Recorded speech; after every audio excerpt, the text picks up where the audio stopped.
By the way, it is the shortest day of the year today, 9 hours and 53 minutes of daylight, so it was dark long ago. The winter solstice, the tilting of the Earth around the sun, means that we in the southern hemisphere will be today furthest from the sun.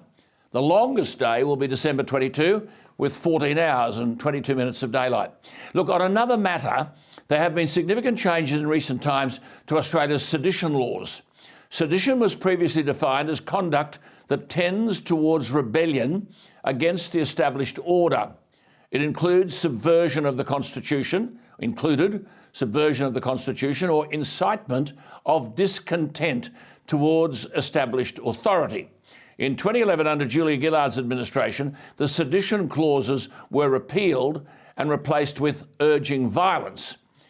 What would Australians think of Adam Bandt and his refusal to stand in front of the Australian flag at a press conference in Sydney on Monday? The Aboriginal and Torres Strait Islander flags remain, and since becoming the Greens leader in 2020, Mr Bandt has removed the Australian flag from behind him when conducting press conferences. Perhaps not sedition, but why would Bandt want to represent Australians in the federal parliament if he's ashamed of his country? We're too soft, I think, in our condemnation of people like Bandt.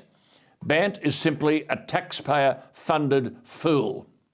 Well, the French President Emmanuel Macron is no fool, but he went into the weekend parliamentary elections in France calling on voters to hand his coalition, quote, a solid majority, and adding, quote, nothing would be worse than adding French disorder to the world disorder, unquote.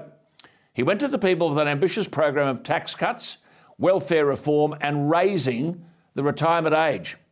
He needed 289 seats in the 577-seat National Assembly, 289. He won 245. The socialist veteran, Jean-Luc Mélenchon, with a new left-wing coalition that pulled all the political weirdos together, the socialists, the hard left, the communists and the Greens, they'll have 131 seats. Big move by the left. And Marine Le Pen's National Rally Party, which had only 8 seats in the outgoing parliament, saw its biggest parliamentary success in decades, winning 89 seats. The conservative Les Républicains, traditionally the party of government in France, with people like Jacques Chirac and Nicolas Sarkozy, got 4% of the vote in the first round of the presidential election and will run out, but did gain 61 seats, but only out of 577 at the weekend. They are greatly diminished. Well, so is Macron, and he may try to do deals with Les Républicains.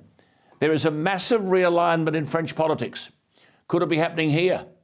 2/3 of the electorate, remember, did not want the party that is currently the Albanese government. But back to the mess in France, voters have punished Macron and his ensemble alliance.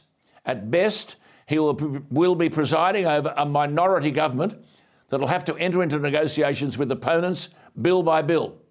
And if there's no agreement, then the result will be political paralysis for the second biggest economy in the Eurozone. On top of that, Macron presides over a deeply unhappy and divided country.